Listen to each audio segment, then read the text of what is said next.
conquête de la souveraineté passe avant tout par l'exploitation des ressources nationales au profit de nos populations.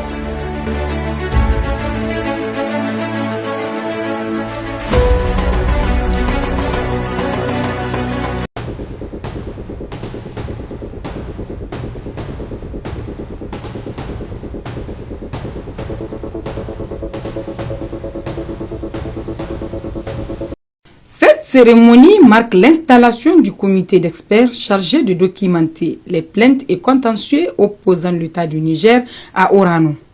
Une occasion saisie par le ministre de la Justice et des Droits de l'Homme, garde des Sceaux, chargé des relations avec les institutions pour expliquer clairement les faits. Comme vous le savez, les plus hautes autorités de notre pays, avec à leur tête son Excellence, le général d'armée Abdourahmane Tiani, président de la République, chef de l'État, ont décidé de nationaliser l'exploitation de nos ressources minières. Cette décision, à tort ou à raison, a suscité plusieurs procédures du groupe Orano contre notre pays devant le Centre international de règlement des différends CERDI pour revendiquer une soi-disant propriété minière sur les terres nigériennes, en violation de la résolution 1803 de l'Assemblée générale des Nations unies, adoptée le 14 décembre 1962,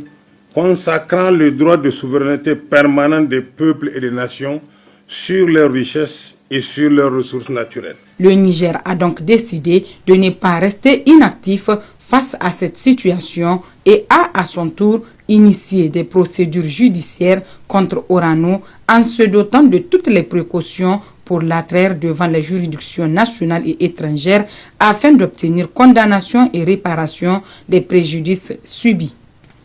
C'est dans ce sens que nous avons pris l'arrêté numéro 0355 MJDH-GS CRI-SG du 31 décembre 2025 portant création, composition et mission du comité d'experts chargé de documenter les plaintes et contentieux opposant l'État du Niger à Orano. Ce comité multisectoriel est chargé de recueillir toutes les violations des règles relatives à l'environnement, à la santé et à la fiscalité. Recueillir les données factuelles et chiffrées dans les domaines de la santé humaine et animale, de l'environnement et de l'économie. Analyser les dites données et proposer des stratégies d'attaque.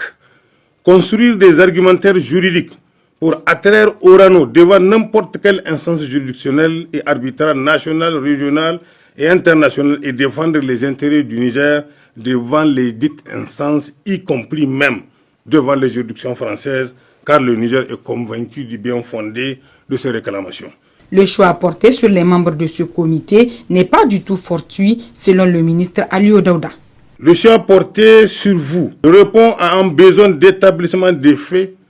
appuyé par des données incontestables pour prouver à la face du monde et à nos détracteurs, en particulier, que si victime il y a, c'est bien le Niger et son peuple, soumis à une exploitation éhontée et à une mort programmée du fait d'une exploitation de ressources qui ne sait guère embrasser de l'être humain, de ses aspirations et du respect des règles de droit international qui leur imposent des obligations bien encadrées.